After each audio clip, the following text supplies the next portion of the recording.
اور متقین کے لیے جنت قریب کر دی جائے گی، اور گمراہوں کے لیے دوزخ کو ظاہر کیا جائے گا، اور ان سے کہا جائے گا وہ کہاں ہیں جن کی تم عبادت کرتے تھے اللہ کو چھوڑ کر، جن کی تم عبادت کرتے تھے اللہ کو چھوڑ کر، کیا وہ تمہاری مدد کر سکتے ہیں یا وہ تمہارا بدلہ لے سکتے ہیں؟ پھر وہ اور تمام گمراہ لوگ دوزخ میں اوندھے منہ گرا دیے جائیں گے، اور ابلیس کا سارا لشکر بھی۔ وہ دوزخ میں ایک دوسرے سے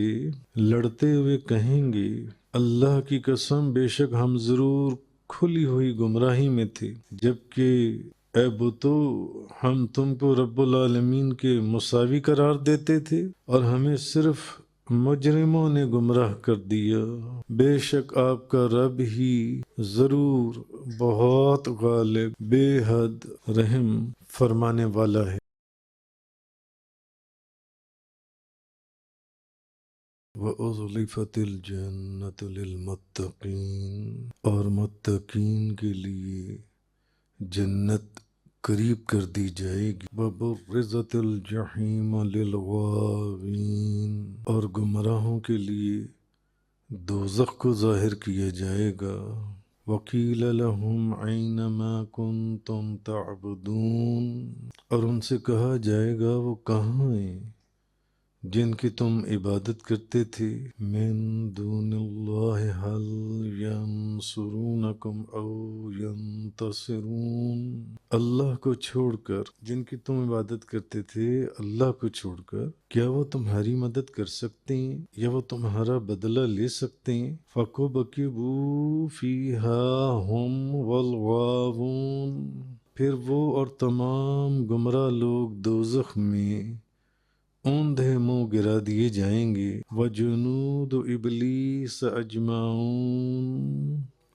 اور ابلیس کا سارا لشکر بھی۔ قَالُوا وَهُمْ فِيهَا يَخْتَصِمُونَ، وہ دوزخ میں ایک دوسرے سے لڑتے ہوئے کہیں گے تَاللَّهِ إِن كُنَّا لَفِي ضَلَالٍ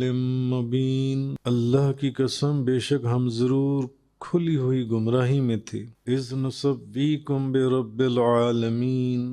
جبکہ اے بتو ہم تم کو رب العالمین کے مساوی قرار دیتے تھے، یعنی ہم کھلی گمراہی میں تھے جب ہم بتوں کو مخاطب کر کے کہیں گے کہ ہم تمہیں رب العالمین کے برابر قرار دیتے تھے۔ وَمَا أَضَلَّنَا إِلَّا الْمُجْرِمُونَ، اور ہمیں صرف مجرموں نے گمراہ کر دیا، جو مجرم لوگ تھے انہوں نے ہمیں گمراہ کیا تھا۔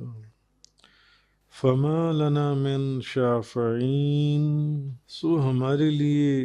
کوئی شفاعت کرنے والا نہیں ہے۔ وَلَا صَدِيقٍ حَمِيمٍ، اور نہ کوئی سچا دوست۔ فَلَوْ أَنَّ لَنَا كَرَّةً فَنَكُونَ مِنَ الْمُؤْمِنِينَ، اگر کاش ہمیں دنیا میں دوبارہ لوٹنا ہوتا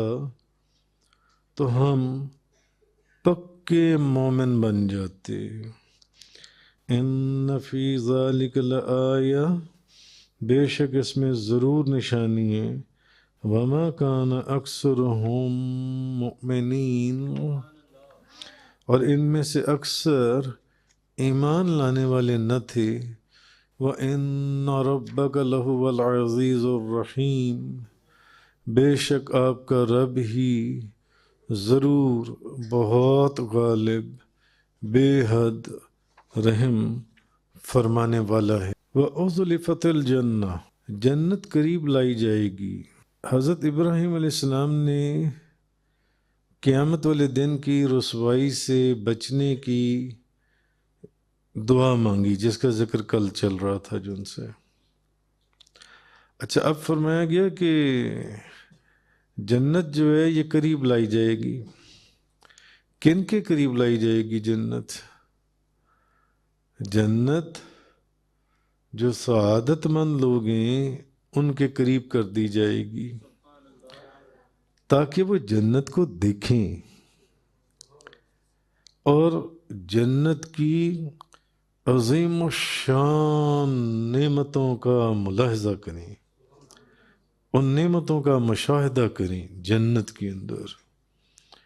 جن کو یہاں کسی آنکھ نے نہ دیکھا، نہ کان نے سنا، نہ کسی کے دل خیال کے اوپر کوئی ان نعمتوں کا تصور بھی گزر سکتا ہے، وہ ایسی نعمتیں ہیں اللہ کی، یہ ان کے قریب کی جائے گی جنت جو سعادت مند لوگ ہیں، تاکہ وہ جنت کو دیکھیں اور اس کے اندر جو عجیب و غریب اللہ کی نعمتیں ہیں ان کا مشاہدہ کریں، تاکہ وہ خوش ہوں ان نعمتوں کو دیکھ کے، کیونکہ وہ سعادت مند لوگ ہیں، وہ جانتے ہیں کہ ہمیں جنت میں داخل کیا جائے گا، یہ نعمتیں ہمارے لیے ہیں۔ اچھا، جو حق راستے سے گمراہ ہو جانے والے جو بدبخت لوگ ہیں ان پر جہنم ظاہر کی جائے گی، اور وہ جہنم کے اندر جو ہولناک مناظر ہیں وہ ان کو دیکھیں گے جو ان سے، اور انہیں بھی اب اس بات کا یقین ہو جائے گا کہ اب جہنم میں ڈالنے کا وقت آ گیا ہے ہمیں، اور اب وہ جہنم سے بچ نہیں پائیں گے۔ تو اللہ تعالیٰ اب یہ جو منظر ہے یہ اس لیے ایسا فرمائے گا تاکہ جو سعادت مند جنتی لوگ ہیں وہ اس منظر کو دیکھ کر اللہ چاہے گا کہ ان کو زیادہ سے زیادہ خوشی جلد سے جلد ملے، ابھی جنت میں داخل نہیں ہوئے، اور جو بدبخت لوگ ہیں، نافرمان لوگ ہیں، ان کو اب جہنم میں ڈالے جانے کا وقت ہو گیا ہے، بس اس کو دیکھ کر تو ان کے غم اور تکلیف میں اضافہ ہو جائے جو ان سے، یہ چیز بتائی گئی۔ تو کافروں کو ان کے کفر اور شرک کے اوپر اگلی جو آیات میں آیا، ڈانٹتے ہوئے سختی سے کہا جائے گا کہ بھئی تمہارے وہ معبود کہاں ہیں جن کی دنیا میں تم اللہ کے علاوہ عبادت کیا کرتے تھے، جس کا جگہ جگہ ذکر گزر چکا، ابراہیم علیہ السلام کے واقعے میں بھی گزر چکا ہے سارا، کئی جگہوں کے اوپر، اور پھر آپ نے ان کے بڑے بت کو چھوڑ کر سارے بتوں کو توڑ دیا، اور جگہ جگہ پوچھا جاتا ہے کہ یہ جن بتوں کو تم اپنے ہی ہاتھوں سے بناتے ہو، کیا یہ بھی تمہیں کوئی نفع اور نقصان دے سکتی ہیں جو ان سے؟ تو اب پوچھا جائے گا کہ تمہارے وہ معبود کہاں ہیں جن کی دنیا میں تم اللہ کے علاوہ عبادت کیا کرتے تھے، اور ان کے متعلق تم یہ سمجھتے تھے کہ یہ جو بت ہیں یہ ہماری شفاعت کریں گے، تو کیا وہ اللہ کے عذاب سے بچا کر تمہاری مدد کریں گے، یا وہ اپنے دوزخ میں ڈالے جانے کا بدلہ لے سکتے ہیں؟ فرمایا ہی جا رہا ہرگز نہیں، ایسا نہیں ہو سکتا۔ ان سے پوچھا جائے گا کہ بتاؤ وہ کہاں ہیں جن کی تم عبادت کیا کرتے تھے اللہ کو چھوڑ کر؟ کیا وہ تمہاری مدد کر سکتے ہیں یا وہ تمہارا بدلہ لے سکتے ہیں؟ نہیں لے سکتے۔ آگے فرمایا آیت نمبر 94 اور 95 میں، فَكُبْكِبُوا فِيهَا هُمْ وَالْغَاوُونَ وَجُنُودُ إِبْلِيسَ أَجْمَعُونَ، پھر وہ اور تمام گمراہ لوگ دوزخ میں اوندے منہ گرا دیے جائیں گے، اور ابلیس کا سارا لشکر بھی ان سے وہ گرا دیا جائے گا، یعنی بت اور ان کے پجاری اور ابلیس کے سارے لشکر، بتوں کو پوجنے والے بھی اور ابلیس کے جتنے لشکر ہیں ان سب کو الٹا کر کے جہنم میں ڈال دیا جائے گا۔ اچھا، مگر یہ بات میں پہلے بھی اپنے ایک لیکچر میں بڑی تفصیل سے بیان کر چکا ہوں کہ جو بت ہیں ان کو جہنم میں عذاب کے اندر مبتلا کرنے کے لیے جہنم میں نہیں ڈالا جائے گا، بتوں کو جو ان سے، بلکہ جو ان کو پوجا کرتے تھے ان کو عذاب دینے کے لیے ان بتوں کو بھی جہنم میں ڈالا جائے گا، ان کے ساتھ جو ان سے۔ اور ابلیس کے لشکروں سے مراد ابلیس کے پجاری ہیں جو ان سے، جو ابلیس کے راستوں کے پر چلتے ہیں۔ اب وہ علیحدہ بات ہے کہ وہ جن ہوں جو ابلیس کے راستے پر چل رہی ہوں، یا بھلے انسان ہوں جو ابلیس کے راستے میں چل رہی ہوں۔ اور بعض مفسرین نے کہا کہ ابلیس کے لشکروں سے اس کی ذریت بھی جو ہے وہ بھی مراد ہے۔ تو آگے فرمایا آیت نمبر 96 کے اندر، تاللہ ان کننا لفی ضلال مبین، اللہ کی قسم بے شک ہم ضرور کھلی ہوئی گمراہی میں تھے۔ قالوا وہم فیہا یختصمون، یعنی ایک دوسرے سے لڑتے ہوئے کہیں گے، آپس میں لڑیں گے اب، اور کہیں گے اللہ کی قسم بے شک ہم ضرور کھلی گمراہی میں تھے، یہ ہم نے کیا کر دیا۔ اب آپس میں لڑ رہے ہوں گے۔ اذ نسویکم برب العالمین، جبکہ اے بتو ہم تمہیں اللہ رب العالمین کے برابر قرار دیتے تھے، اصل میں ہم گمراہی میں تھے، ہم گمراہ تھے جن سے، اور ہمیں صرف مجرموں نے گمراہ کر دیا۔ وما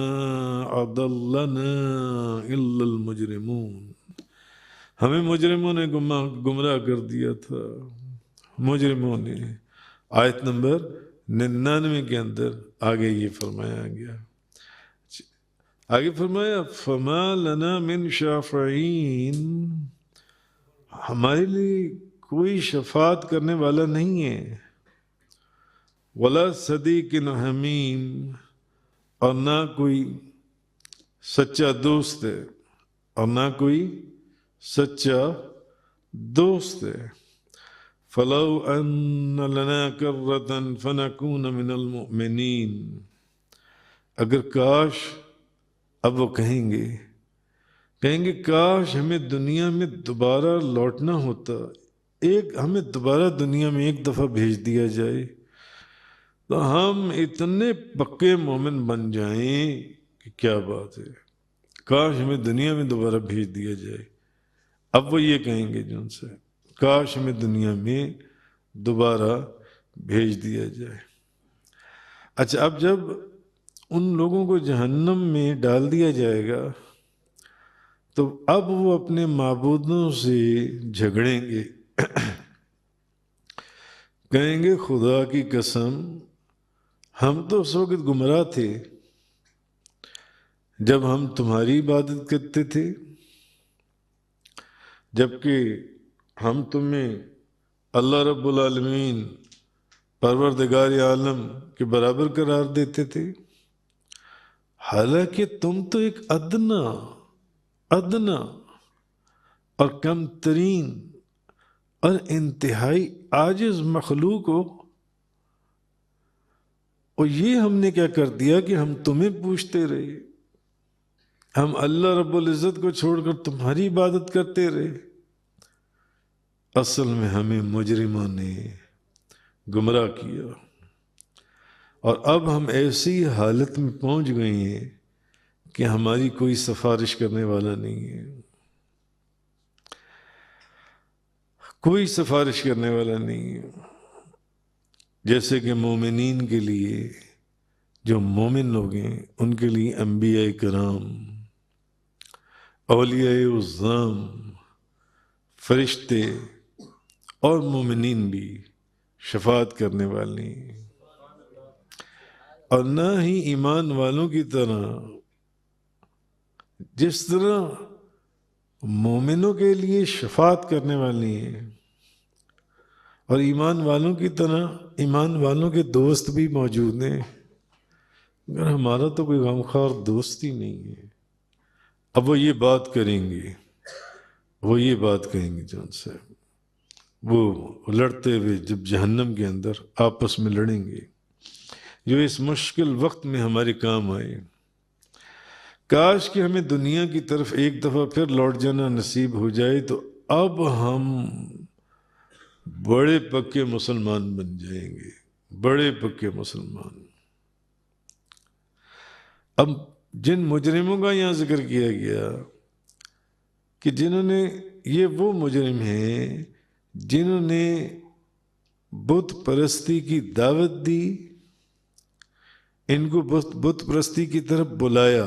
ان کو مجرم کہا جا رہا ہے۔ یا پھر وہ پہلے لوگ بھی ہیں جن کی پیروی کی جا رہی ہے، تو یا پھر مفسرین نے فرمایا اس سے ابلیس بھی مراد ہے، ابلیس بھی۔ تو اولیاء اعظام، انبیاء کرام، اولیاء اعظام، فرشتے، صالحین، ایمانداروں کی شفاعت وہ کریں گے جن سے، اور ان کی دوستیاں کام بھی آئیں گی۔ جن کی دوستیاں انبیاء کرام سے محبت رکھتی ہیں، اولیاء اعظام سے جن کی دوستیاں ہیں، ان کی دوستیاں کام آئیں گی۔ تو قیامت کے دن نیک، عام نیک صالحہ پرہیزگار مسلمانوں کی دوستی مسلمانوں کے کام آئے گی۔ تو اولیاء کرام کی تو دوستی بہت اوپر ہے، اور انبیاء اعظام کی دوستی تو اس سے بھی اوپر ہے، ان کی محبت اس سے بھی اوپر ہے۔ عام مسلمانوں کی، پرہیزگار مسلمانوں کی دوستی آپس میں مسلمانوں کے کام آئے گی، اور وہ قیامت کے دن سخت ہولناک دن میں مسلمانوں کی غم خواری اور شفاعت کریں گے، مسلمانوں کی۔ جیسے کہ قرآن کریم میں کہ پرہیزگاروں کے علاوہ اس دن گہرے دوست بھی ایک دوسرے کے دشمن ہو جائیں گے، کوئی کسی کو نہیں دیکھے گا، کوئی کسی کے کام نہیں آئے گا۔ مگر آپ یہ دیکھیے حضرت حسن بصری جن سے تفسیر خازن کے اندر حضرت حسن بصری رحمۃ اللہ علیہ کا قول ہے کہ ایماندار دوست بڑھاؤ، ایماندار دوست بناؤ، بلکہ فرمایا ایماندار دوست بڑھاؤ، ایمان والے پرہیزگار جو دوست ہیں انہیں بڑھاؤ، کیونکہ وہ قیامت والے دن شفاعت کریں گے، ایماندار دوست جن سے۔ تو ہر بندے کو چاہیے، اسپیشلی جو مسلمان ہیں، کہ وہ نیک اور پرہیزگار مسلمانوں کو اپنا دوست بنائے، اور جو فاسق اور فاجر لوگ ہیں ان لوگوں کی دوستی سے بچے، ان لوگوں کی دوستی سے دور رہے، کیونکہ جیسا سایہ ہوگا ویسا ہی اثر ہوگا، جیسی نشست ہوگی اسی نشست میں اس کو کاؤنٹ کیا جائے گا۔ حضرت جابر بن عبداللہ رضی اللہ تعالی عنہ سے روایت ہے، نبی پاک صلی اللہ علیہ وسلم نے فرمایا جنتی، اب جنتیوں کو جنت میں داخل کر دیا گیا، جہنمیوں کو جہنم میں چلے گئے، جو پیچھے ذکر ہوا جن آیات میں۔ جنتی پوچھے گا کہ میرا جو فلانا دوست ہے اس کا کیا حال ہے؟ جنتی پوچھے گا کہ میرا فلانا دوست اس کا کیا حال ہے؟ اب جب اس کو بتایا جائے گا کہ تمہارا وہ دوست جون سا ہے جس کو تم اپنا دوست کہہ رہی ہو وہ جہنم میں ہے، یا دنیا میں بظاہر تمہارا دوست تھا وہ اب جہنم میں ہے، اور وہ اپنے گناہوں کی وجہ سے جہنم میں ہے، مگر یہ چیز کہ ایمان والوں کو، پرہیزگار جو مومنین ہیں، ان کو یہ سعادت حاصل ہوگی۔ اب یہ بات جب سنی جائے گی پروردگار عالم کی بارگاہ کے اندر، تو اللہ تعالیٰ فرمائے گا اس کے دوست کو نکالو، اس کے دوست کو نکالو اور جنت میں داخل کر دو۔ اب یہ تو حال ہے عام مومنین کا، تو جو اولیاء اعظام ہیں اور پھر جو انبیاء کرام ہیں، انبیاء کرام، تو جو بے وقوف لوگ کہتے ہیں کہ اولیاء کرام کی دوستی کسی کام نہیں آئے گی، حضور غوث اعظم شیخ عبد القادر جیلانی نے کسی کو نہیں لکھے، انہوں نے کسی کو کیا بخشوانا ہے، کیا کسی کی شفاعت کرنی ہے، نہیں، یہ قرآن، یہ حدیث میں آپ کو بتا رہا ہوں، حدیث اس کے راوی حضرت جابر بن عبداللہ ہے۔ عام مومن وہ جنت میں پوچھے گا کہ میرا ایک دوست ہوتا تھا، اسے کہا جائے گا وہ جہنم میں ہے، جہنم میں۔ اللہ رب العالمین پروردگار عالم، وہ تو سن رہا ہے نا سب، اللہ تعالیٰ فرمائے گا، نبی پاک صلی اللہ علیہ وسلم نے فرمایا، اللہ فرمائے گا اس کے دوست کو نکالو۔ ابھی تو اس نے اپنے دوست کا صرف ذکر کیے، ابھی اس نے اس کی شفاعت نہیں کی، وہ تو صرف پوچھ رہا ہے کہ میرا ایک دوست تھا، میرے دوست کا حال کیا؟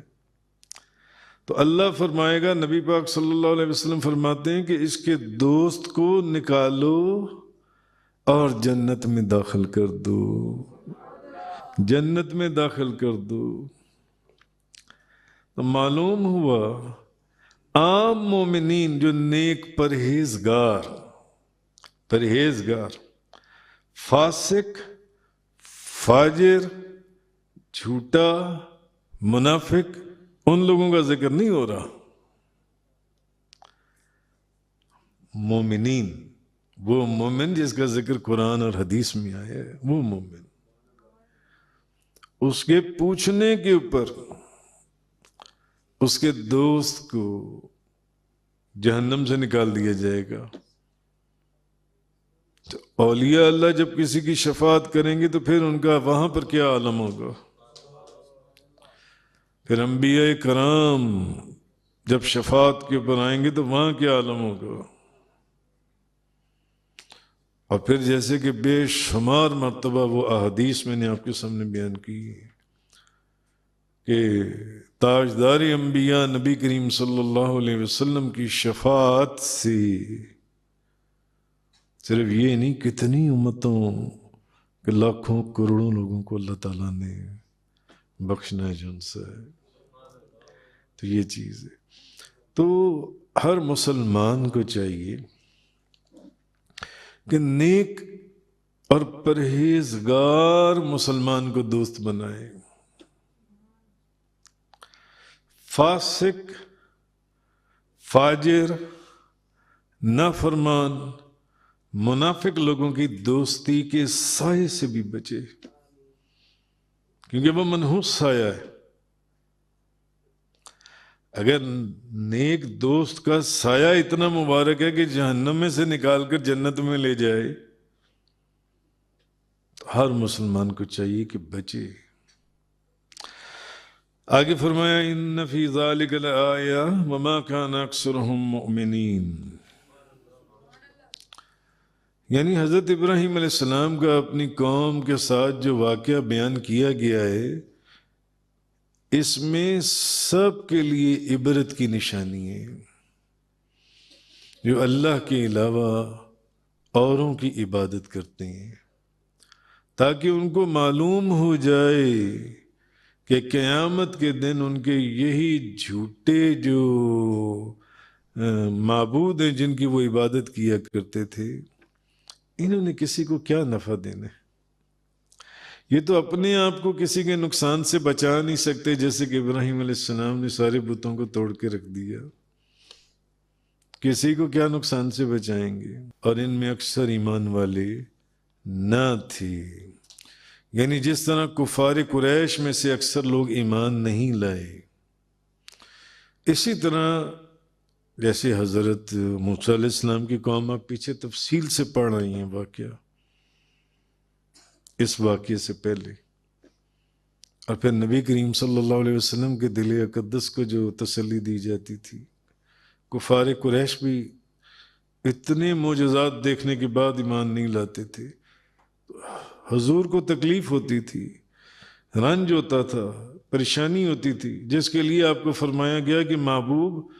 اگر یہ ایمان نہیں لائیں گے تو کیا آپ اپنی جان دے دیں گے ان کے لیے؟ آپ نے اپنا فرض ادا کر دیا، ان کو ان کی حالت پر چھوڑ دی، ان کے لیے ہم نے جو کچھ رکھا ہوا ہے وہ ان کو ملتا جانا ہے وقت کے ساتھ ساتھ، اس دنیا میں بھی ملے گا، اگلی دنیا بھی ملے گا، ان کو آپ کی بات سمجھ نہیں آ رہی۔ تو جس طرح کفار قریش میں سے اکثر لوگ ایمان، اسی طرح حضرت ابراہیم اور اسی طرح حضرت موسیٰ علیہ السلام کی کبھی دیکھ لیں قوم میں سے جان سے، تو لہٰذا اے حبیب آپ بھی کفار قریش کے ایمان نہ لانے پر غم نہ فرمائیں۔ وَإِنَّ رَبَّكَ لَهُوَ الْعَزِيزُ الرَّحِيمُ، محبوب بے شک آپ کا رب ہی عزت والا ہے اور غالب ہے، اور وہی توبہ کرنے والوں کو بخش کر کافروں کو مہلت دے کر مہربانی فرمانے والا ہے۔ تو اللہ تعالیٰ نے اس کی رحمت جو ہے وہ بڑی وسیع ہے، اس وجہ سے کفار قریش کو مہلت دی، اپنے محبوب کو بھی بتایا جا رہا ہے تاکہ وہ ایمان لے آئیں۔ محبوب اگر وہ ایمان نہیں لاتے تو ہو سکتا ہے ان کی اولادوں میں سے کوئی ایمان لے آئے۔ وآخر دعوانا الحمد للہ رب العالمین۔ تفسیر قرآن کا یہ لیکچر انگلش میں سننے کے لیے براہ کرم ڈسکرپشن میں موجود لنک پر کلک کریں۔